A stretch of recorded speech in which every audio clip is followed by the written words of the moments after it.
Buenos días.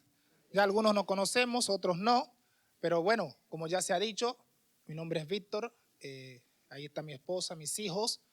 Te cuento así rápido, nosotros hace ya 1 año y medio que nos fuimos de esta iglesia, nos fuimos a Dominicana, de donde vengo, de allí Dios me trajo para acá, así que decidimos ir por un plan que a la verdad era lo que nosotros habíamos planeado, pero Dios comenzó a cambiar las cosas allí. Fuimos a trabajar en una iglesia allí en mi ciudad, de donde vengo, una iglesia bautista cristocéntrica, y allí hemos estado trabajando hasta el día de hoy, y después nos involucramos en un ministerio, después de estar en un campamento, nos invitaron a ese campamento, nos encontramos con una familia muy querida, unos misioneros, Kenny y Valerit, ellos son de Curazao, tienen unos 30 años sirviendo allá en Dominicana, así que nos involucramos para ver lo que ellos estaban haciendo allí. Conocimos unas comunidades donde se está predicando el evangelio y donde se ha tomado la decisión de fundar una iglesia, un lugar donde hay una comunidad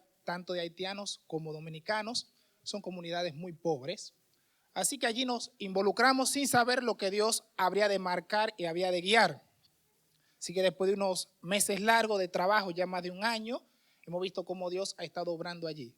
Son muchos niños, hacemos un culto donde se congregan de varias comunidades y son más o menos unos 160 niños, el 80% son niños de esas personas, algunos adultos, así que allí estamos viendo lo que Dios va a hacer y como familia queremos comenzar a trabajar con mayores tiempos. Yo estoy trabajando, mi oficio es electricista, también hacemos otras cosas más, pero estamos orando para que Dios nos permita trabajar con más disponibilidad de tiempo, poder ya dejar un poco el tema laboral para poder estar allí. Eso requiere mucho tiempo, el estar involucrado en una fundación de iglesia. Estamos ahora mismo capacitándonos en un tiempo, una residencia se le llama, una diplomatura de 1 año y medio en lo que es fundación de iglesias y revitalización de iglesias.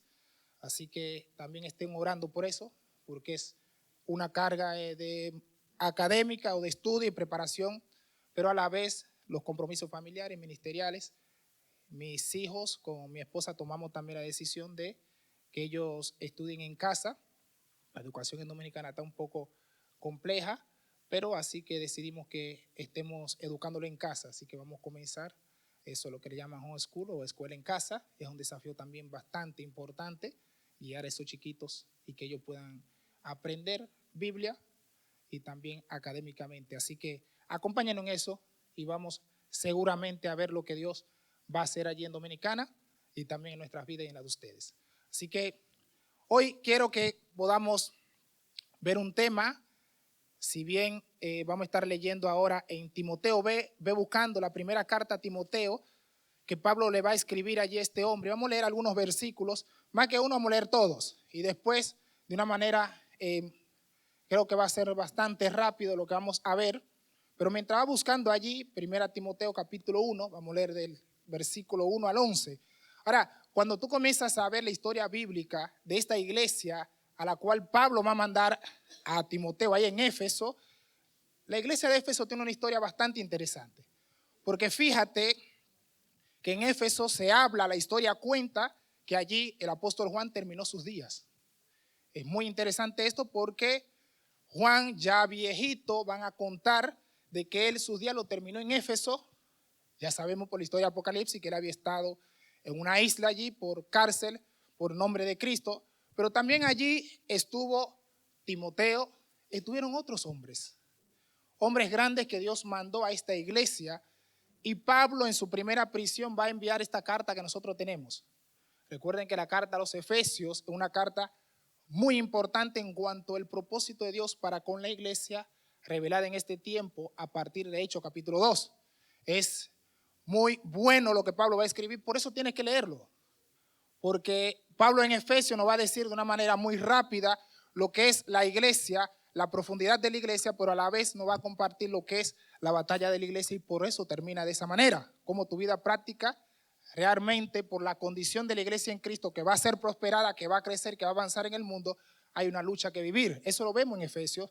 Y Pablo va ya a terminar sus días y le va a escribir a Timoteo y le va a decir algunas cosas. Pablo está terminando sus días, ya Pablo sabe que la cárcel está cerca. Y Hechos capítulo 20 nos dice que él se despide de los ancianos de Éfeso y le dice: entre ustedes se van a levantar hombres corruptos, con apariencia de piedad, hombres que van a querer desviar la fe. Por eso creo que ya estás ahí, capítulo 1, versículo 3. Cuando fui a Macedonia, te rogué que te quedaras en Éfeso para que mandara a algunos que no enseñaran una doctrina diferente, ni prestaran atención a fábulas y genealogías interminables que acarrean disputas más que la edificación de Dios, que es por la fe. Y ahora te encargo lo mismo, pues el propósito de este mandamiento es el amor que nace de un corazón limpio, de una buena conciencia y de una fe sincera. De estas cosas se han desviado algunos y se han apartado a palabrerías sin sentidos. Pretenden ser doctores de la ley, aunque no entienden lo que dicen ni lo que afirman. Pero sabemos que la ley es buena si se usa de manera legítima. También sabemos que la ley no fue dada para el justo, sino para los transgresores y desobedientes, para los impíos y pecadores, para los irreverentes y profanos, para los parricidas y matricidas, para los homicidas, para los fornicarios, para los sodomitas, para los secuestradores, para los mentirosos y perjuros, y para todo lo que se opone a la sana doctrina, según el glorioso evangelio de Dios bendito, que a mí se me ha encomendado. Así que Pablo le deja de una manera clara a Timoteo: ¿a qué te mandé? ¿Para qué quiero que estés allí?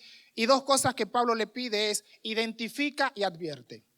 Le va a decir: mira, algo que tú vas a tener que hacer y realizar allí, identifica a aquellos hombres, pero también advierte de las consecuencias. Y de ahí que el objetivo de Timoteo va a ser poder en estos primeros versículos instruir cómo hay una doctrina que puede santificar, o una enseñanza que puede santificar, pero también cómo la enseñanza o la doctrina, humanamente hablando, cuando es corrupta por hombres que quieren sacar beneficio, no produce santificación, sino más que desviación. Por eso lo primero es que fíjate el versículo 3, que nos va a hablar de cómo es una distorsión en la enseñanza bíblica. Mira, Pablo le dice: te dejé allí para que mandara a algunos que no enseñaran una doctrina diferente. Es decir, Pablo le va a estar diciendo: mira, hay hombres entre ustedes, como ya lo había dicho, que se han levantado y comenzaron a distorsionar. Es decir, lo que está bueno comienzan a desviarlo de su propósito por el cual Dios lo puso. Van a usar la palabra de Dios, van a hablar en nombre de la palabra de Dios. Sin embargo, no es la palabra de Dios. Recuérdate que Satanás muy bien a Jesús le citó la palabra de Dios, pero la citaba a su conveniencia. Esa distorsión de la palabra de Dios muchas veces Satanás la va a usar para seducirte y atraerte y desviarte. Ahora, esa doctrina que no produce santificación tiene dos características que Pablo va a poner. Fíjate, versículo 4, él va a decir que lo primero que le dice: mira, Timoteo, no preste atención a fábulas y genealogías interminables. ¿Por qué? Porque lo primero es que nacen y surgen de una conciencia que cauterizada y de una mente corrompida. Ahora, es importante que el pensamiento propio de aquellos tiempos, cuando uno lo va investigando lo que dice la historia, era común que aquellas personas le dieran mucho valor a la cabeza y poco valor al corazón. Es lo que pasa hoy día. Pensamos mucho, sentimos poco. Y cuando sentimos lo distorsionamos. Fíjate que hoy día también, como se dieron cuenta que no bastaba mucho con el pensamiento, hoy día nos han comenzado a doblegar un poco, que lo que sentimos termina determinando lo que somos. Hay que tener cuidado con esto, porque de alguna manera ambos extremos son distorsiones. Ni la cabeza muy grande, ni el corazón muy chiquito. Ahora fíjate que Pablo va a comenzar a atacar acá, que esta forma de pensar comienza a corromper la enseñanza. Mira, hermano, no debemos escudarnos de decir, como hay un título, en un libro que me encantó que habla de corazones, de mentes grandes, corazones enfermos. Mira, hay algunos que para evitar esto de hablar que hay que estudiar la Biblia van a alegar que no, porque el estudio, eso muchas cabezas es un problema y no, espérate.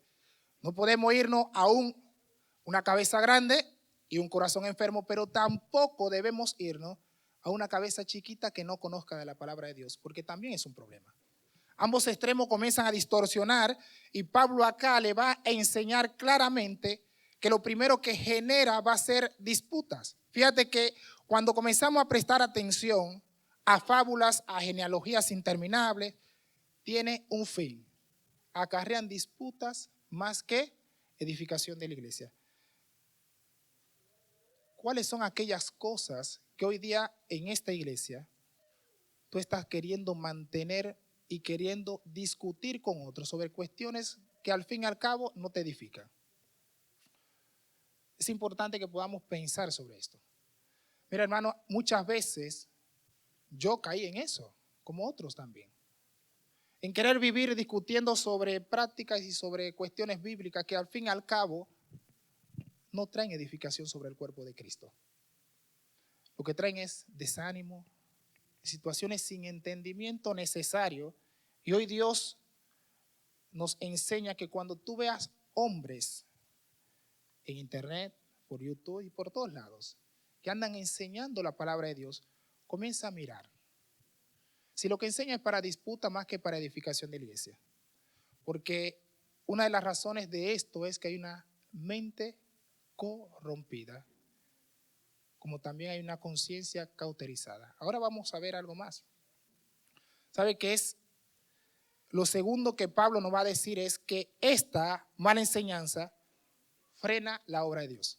Mira el versículo 4, como dice que no solamente acarrean disputas, más que la edificación de Dios que es por la fe, y ahora te encargo, pues el propósito de Dios es este mandamiento, que es el amor que nace de un corazón limpio, de una buena conciencia y de una fe sincera. ¿Sabe que cuando yo comienzo a discutir en la iglesia sobre cuestiones de palabrerías, la obra de Dios comienza a frenarse? Comienza a frenarse porque yo estoy enfocándome en mi persona, en lo que yo tengo que decir y lo que yo tengo que alegar, comenzando a argumentar cuestiones para poder justificar mi práctica. ¿Viste por ahí cuando te dicen, hermano, mira, ten cuidado con lo que piensas? Hermano, ten cuidado a dónde vas. No, hermano, pero fíjate que la Biblia me dice que yo tengo que vivir en la libertad con que Cristo me ha hecho libre. Sí, es verdad. Pero no me está diciendo que vivo un libertinaje donde no hay ninguna regulación bíblica. Tener cuidado con eso. ¿Por qué? Porque yo comienzo a ser una de las personas que me voy a oponer a que el avance de la palabra de Dios y la obra de Dios comiencen a crecer. ¿Por qué? Porque más que edificación traen destrucción. Cuando hablamos de edificación, Pablo termina ahí la segunda carta a los Corintios y le dice a los hermanos ahí en Corintios, hermanos, miren, yo voy a ir a la iglesia, pero cuando vaya, voy a ir, aunque pueda amonestarlos, sin embargo, quiero ir para edificarlos. De ahí es que es importantísimo, hermano querido, que lo que tú hagas acá tiene que ver con que la iglesia de Cristo tiene que crecer. Muchas veces tenemos que dejar de lado nuestra palabrería para que la obra de Dios crezca, de dar nuestras opiniones y sujetarlo a la que la palabra de Dios enseña. Opiniones hay muchas. La palabra de Dios es única y de ahí que debemos comenzar a ver qué es lo que Dios tiene conmigo en su plan soberano en esta iglesia. Efesios capítulo 1 va a hablar y va a decir de una manera importante que Dios tiene un plan para con este mundo.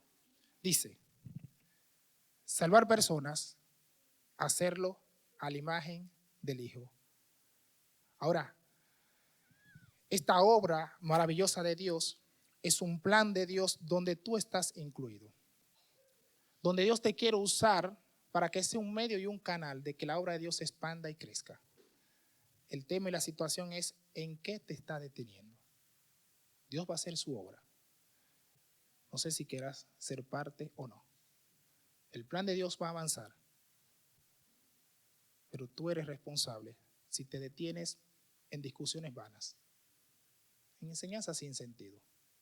Cuando lo que Dios quiere es edificar su iglesia, edificar tu vida y llevarte a ser conforme a la imagen del Hijo. Torcer la ley de Dios, fíjate que Pablo después va a decir que hay algunos que se hacen que ellos sí conocen, pero ni siquiera lo que enseñan lo entienden. Ahora, ese torcer la ley de Dios es una oposición directa hacia el Evangelio de Jesucristo. Míralo como lo dice la Biblia.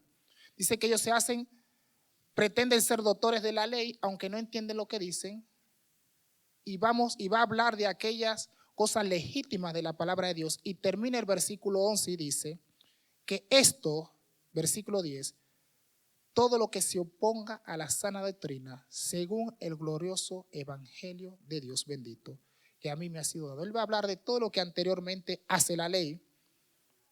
Y la ley tiene un propósito, dice Pablo: llevarnos a Cristo. Cuando le hace esa pregunta a los Gálatas, le dice: ¿para qué sirve la ley?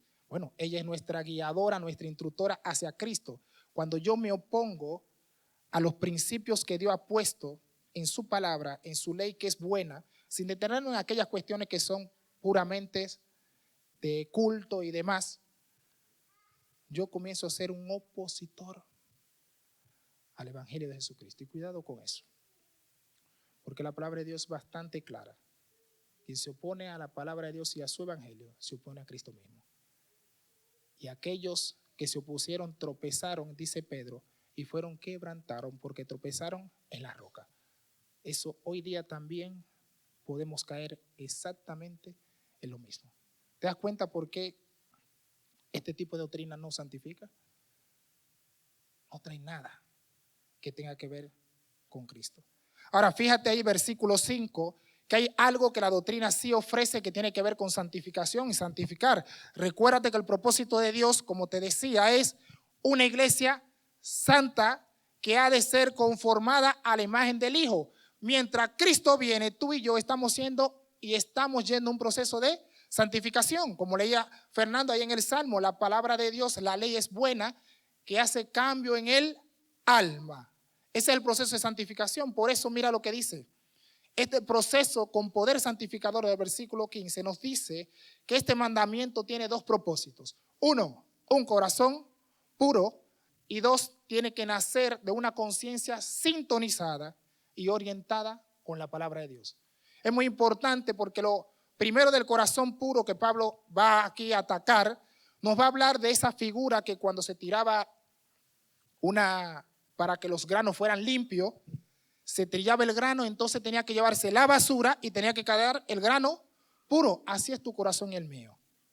Tenemos que pasar por la palabra de Dios para que aquellas cosas que no tienen que ver con Dios salgan de nuestras vidas y queden solamente lo que es puro. Es decir, un corazón que va a ser capaz de expresar el amor de Dios. Es un corazón que se fortalece en el amor de Cristo y aprende el camino correcto. ¿Te acuerdas 1 Corintios capítulo 13? Como Pablo dice. Estos hermanos allá en Corintios capítulo 12 están discutiendo sobre cualidades y cuáles dones y sus dones. ¿Cuál es mayor? ¿Cuál es menor? Y la discusión Pablo comienza hablando en un momento a ese capítulo 12 de qué es lo que te controla. Es esencialmente qué es que te controla. Por eso él va a decir que recuerden que ustedes antes de conocer a Cristo eran llevados por los ídolos. Y después va a decir, pero ahora tenemos que ser llevados por el Espíritu Santo. Y dice que la forma de ser guiado por el Espíritu Santo, una es la manifestación de los dones. Y estos hermanos comenzaron a discutir entre ellos. Y Pablo termina y comienza ese capítulo 3 y le va a decir, hermanos, mira, yo les voy a enseñar el camino de la excelencia. Les voy a enseñar cuál es el camino correcto y va a comenzar a describir ese capítulo 13, todas las cualidades del amor. Esas cualidades tienen que ser lo que expresa un corazón puro. De ahí que tú tienes que comenzar a revisar cuáles formas del amor de Dios tú estás expresando. Todos nosotros podemos hacerlo. ¿O no? ¿Tú crees que es verdad que tú puedes expresar el amor de Dios? Sí que lo dice la Biblia. Romanos capítulo 5, ¿qué dice? El amor de Dios ha sido derramado en nuestros corazones. ¿Por qué entonces odiamos? ¿Por qué entonces comenzamos a discutir por nuestros seres queridos y lo que menos hacemos es dejar el rencor de lado. Dejar todas aquellas cosas que no nacen de un corazón puro. Y fíjate que lo que la palabra de Dios dice acá, que surge de la palabra de Dios, es de un corazón puro. Tiene que estar en santidad para que Dios use su palabra en tu vida. Para que Dios use su palabra en tu vida y que yo pueda también comunicar su palabra y que pueda ser usada, tengo que tener un corazón puro. Lo siguiente que Pablo dice, que estos que enseñaban disputas, lo que no tenían era que tenían una conciencia, ¿qué? Una conciencia sintonizada con la palabra de Dios. Ahora es importante entender este tema de la conciencia. Muchas veces no sabemos discernir. Ahora la conciencia viene a nuestras vidas, más que venir, Dios la pone en nuestras vidas por un propósito. ¿Viste por ahí cuando tú te sientes acusado y tú dices, siento una voz que me está hablando? Sí, es la conciencia. Ahora es importante que la conciencia es autónoma de la voluntad. ¿De acuerdo? La conciencia te puede acusar, pero no puede decidir. La conciencia te puede remover aquellas cuestiones que hay en ti que si no se sujetan a la palabra de Dios, el Espíritu Santo te hace saber que estás mal. ¿Cuántas cosas has hecho que a veces tú sientes y dices, tengo miedo de hacerlo porque hay algo que me dice que no lo haga? Bueno, Dios está usando tu conciencia para removerte sobre aquellas cuestiones que ya conoces de la palabra de Dios, pero tienes que tomar una decisión. No la conciencia, sino que tú lo haces voluntariamente. ¿Sabes? Porque Dios es tan bueno que al crearnos, puso esto en nosotros. Cuando Dios nos crea a su imagen y semejanza, es tan maravilloso lo que Dios dice, porque ha puesto en ti y en mí la capacidad de decidir. Tú y yo podemos decidir si esa palabra de Dios que tiene poder para santificar actúa en tu vida y en la mía, pero también puedo decidir para que ella no incida en mi vida. Por eso es tan importante tener una conciencia que sea orientada. Porque mira, ahora tú me preguntas, ¿cómo puedo yo tener esa conciencia pura? Mira lo que dice la palabra de Dios. Romanos capítulo 2, versículo 14. Los gentiles que no tienen ley cumplen por instinto los dictados de la ley. Ellos no tienen la ley, son una ley para sí mismos, porque muestran la obra de la ley escrita en sus corazones, su conciencia dando testimonio y sus pensamientos acusándolos unas veces y otras veces defendiéndolos. Y mira cómo termina el versículo 16. En el día en que según mi evangelio Dios juzgará los secretos de los hombres mediante Jesucristo. ¿Te das cuenta que hay una conciencia que te acusa? A lo mejor estás acá y no conoces a Cristo. Y dentro de ti están pasando cosas que tú no la entiendes. Pero ahora la palabra de Dios enseña que tu conciencia da testimonio. Y en la revelación de Jesucristo vas a ser juzgado sin excusa. No hay excusa ante Dios. Dios se encargó de poner en ti todo lo necesario para que su palabra te guíe a Cristo. Pero tú eres quien sabe. Fíjate algo más que dice la palabra de Dios. ¿Por qué la característica de esta conciencia? Mira, Tito capítulo 1, versículo 15. Todas las cosas son puras para los puros, pero para los corrompidos e incrédulos nada es puro, sino que tanto su mente como su conciencia están corrompidas. ¿Ves que hay una conciencia corrompida? Y estos maestros tenían esas cualidades, pero para que tú puedas enseñar con una conciencia pura tiene que pasar algo. Mira lo que dice la Biblia, Hebreos capítulo 9, versículo 14, hablando del sacrificio de Cristo.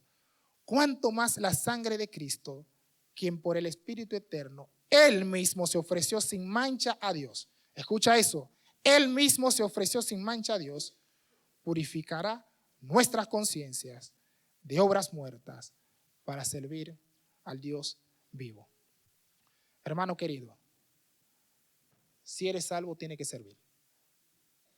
Dios, por medio de Cristo, te salva, te purifica tu conciencia, limpia tu vida, te justifica, te proyecta a la gloria eterna.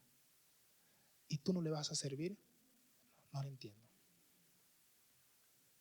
¿Sabes que cuando tú entiendes que la palabra de Dios es una doctrina que santifica, tienes que servir. No hay excusa. Porque hay una conciencia que te va a acusar de que no estás sirviendo al Señor Jesucristo. Y Dios hoy demanda de su iglesia, como demanda de mi vida, que tengamos una conciencia pura por la sangre de Cristo Jesús.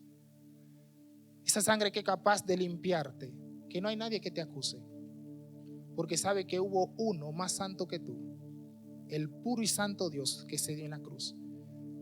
Y lo tercero que Pablo va a hablar de esta doctrina que santifica es que hay una fe sincera. Timoteo era un ejemplo de esto. Más adelante Pablo mismo le va a decir: Timoteo, mira, si hay algo que recuerdo de ti es esa fe sincera que habitó en ti. Ahora, lo maravilloso de eso es que Pablo va a hablar del hogar, porque Pablo le dice a Timoteo: si hay algo que recuerdo de esa fe sincera es que tu abuela y tu madre te instruyeron. Y ahí involucra cómo la familia necesariamente tiene que estar involucrada en la cimentación de en qué va a andar tu hijo y tu hija. Y a lo mejor dice: bueno, pues yo no tengo hijo. Bueno, tiene que guiar a un hijo espiritual, porque Dios te da la posibilidad que de ti, por la obra de Cristo en la cruz, pueda tener una fe sincera. Es aquella figura de que es una fe que no tiene de dónde encontrar fisura. Es una fe irreprensible. La fe no es una cuestión de acá solamente. Es una cuestión de corazón, pero también es una cuestión de práctica. Mira la carta a los tesalonicenses. Pablo le va a decir que estos hermanos, ya el domingo pasado acá Alex no habló de este versículo.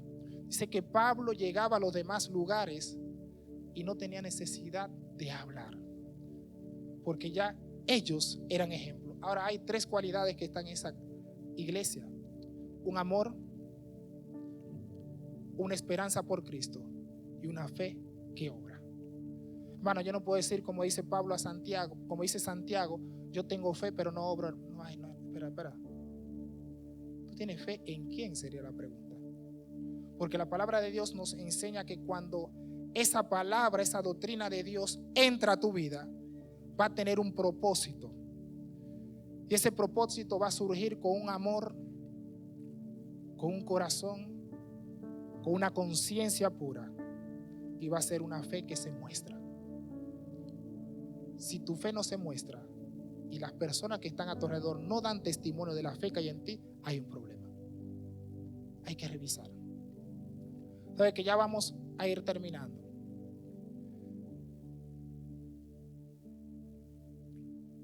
Y fíjate lo que va a decir en el versículo 11. Es que la doctrina de Dios no es un tema para discutir.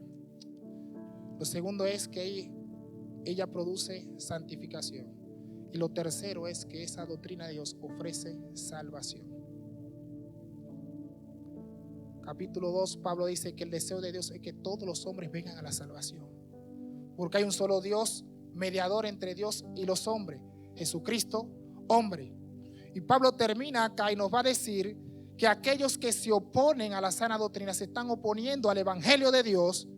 Pero mira cómo dice. Y acá te quiero hablar a ti que no tienes a Cristo en este momento. Primeramente, porque mira lo que dice la palabra de Dios, que la ley ha sido para aquellos transgresores y desobedientes, para los impíos y pecadores, para los irreverentes y profanos, parricidas y matricidas, es decir, quienes matan a sus padres, que también matan a sus madres, para los homicidas. Dice: no, pero yo nada de eso, ahí ya yo zafé, por lo menos ahí yo estoy tranquilo, ¿viste? Porque estos versículos, yo total, papá, mamá, no le he hecho daño, yo soy muy bueno. Pero mira cómo sigue. Los fornicarios, aquellos que están teniendo relaciones sexuales fuera del matrimonio. Mira cómo dice: los sodomitas. ¿Te acuerdas esa palabra sodomita? ¿Te acuerdas cuál es la cualidad de Sodoma y Gomorra? Homosexualidad a la, vamos, una palabra, enésima potencia. Lo más alto, la homosexualidad.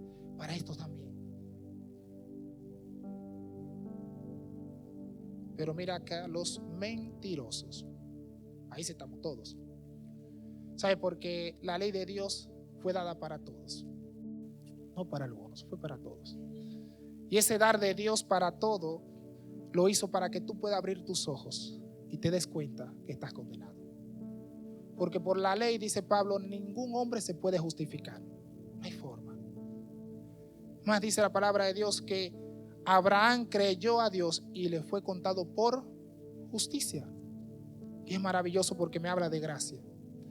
Y la obra de Cristo en la cruz ha sido una obra de gracia para que tú, por medio de la fe, creyendo en ese sacrificio, encuentres salvación. A lo mejor has venido muchas veces acá, muchísimas veces, y has escuchado estas mismas palabras, pero sigues ahí pensando qué hacer con tu vida. ¿Qué vas a hacer? ¿Vas a seguir rechazando al Cristo de la gloria? ¿O vas a entregar esa vida al Cristo Salvador para que pueda encontrar eso que en tu alma está faltando? ¿Sabe lo que está faltando? Santidad. Santidad, porque es la condición que Dios dice ahí en el Salmo 24, que ante su santo monte solamente van a estar aquellos que son puros. ¿Quieres ver a Dios? Arrepiéntete de tus pecados. Porque solamente un corazón puro y limpio está en la condición para estar en la presencia de Dios, por la sangre de Cristo. Quiero que me acompañen ahí a Apocalipsis capítulo 2. Te quiero llevar ahí a Apocalipsis capítulo 2, porque Apocalipsis va a terminar esta reprensión hacia las iglesias. Y aquí hay algo que Dios quiere que nosotros pensemos. Recuérdate que quien escribe esta carta se llama el apóstol Juan. Y Dios le dice a Juan: escribe la profecía de Cristo. Es Cristo que va a hablar a su iglesia. Imagínate, Juan estuvo en la iglesia de Éfeso. ¿Ahora que hablamos que Juan estuvo ahí? Ahora, no sé si tú te pones a pensar que Juan está escribiendo y Dios está hablando y resaltando sus virtudes de la iglesia y va a reprender a esa iglesia donde Juan estuvo. ¿Qué pensar? Como si hoy viniera y comienza a decirle a Ale o a Fernando: mira, te voy a hablar de tu iglesia. Te voy a hablar las cosas lindas de tu iglesia y mira, tu iglesia hace esto. Y después, ¡pum!, el golpe. ¿Cómo se sentiría? Y mira lo que va a decir acá Juan en Apocalipsis capítulo 2, versículo 2. Yo conozco tus obras, tu arduo trabajo y tu paciencia. Sé que no soporta a los malvados, que ha puesto a prueba lo que dicen ser apóstoles y no lo son, y que has descubierto a los que son mentirosos. Por causa de mi nombre has resistido y sufrido y trabajado arduamente sin rendirte. Es decir, hasta acá Timoteo cumplió con su trabajo. Timoteo fue para que identificaran a aquellos falsos enseñadores y pusieran en orden. ¿Cumplió su ministerio? Sí. Pero algo pasó en Efesios. Y antes de leerlo, quiero que puedas pensar claramente. Mira, la iglesia de Éfeso tuvo grandes privilegios, nos dice acá. Tuvo grandes maestros. Tuvo grandes misioneros. Fue la privilegiada de tener la carta que al estudiarla tú te quedas asombrado. Sin embargo, algo pasó en su corazón. Eso habla de nuestras vidas también. Podemos estar expuestos a la palabra de Dios de muchas formas, cada día, cada domingo. Pero cuando el tiempo va pasando, el tiempo nos va cambiando. Y mira lo que va a decir entonces acá. Pero tengo contra ti que has abandonado tu primer amor. O sea, que este es un versículo muy triste, porque creo firmemente que no está hablando de aquella experiencia que tú tuviste cuando conociste a Cristo. ¿Te imaginas que esta iglesia dependiera de la experiencia de cada uno cuando conoció a Cristo? ¿Tú crees que esta iglesia estuviera así? No. Porque al fin y al cabo nosotros conocemos a Cristo, andamos muy bien los primeros días y después comenzamos así mismito a andar a la iglesia. Cuando viene el nuevo creyente, la iglesia andará por allá. Cuando se le fuera el fuego, la iglesia andará por allá. Creo firmemente que esto está hablando del Espíritu Santo obrando en la iglesia. ¿Sabe? Porque una iglesia que no tiene el Espíritu Santo como su centro de operación para que Él la guíe y la impulse, no va a ningún lado. Mira lo que Pablo le dice a los Corintios, segunda carta a los Corintios capítulo 2, versículo 14 en adelante. Y Pablo le dice: porque el amor de Cristo me empuja. ¿Sabe? Que el único que puede empujar tu vida como la mía es el Espíritu Santo.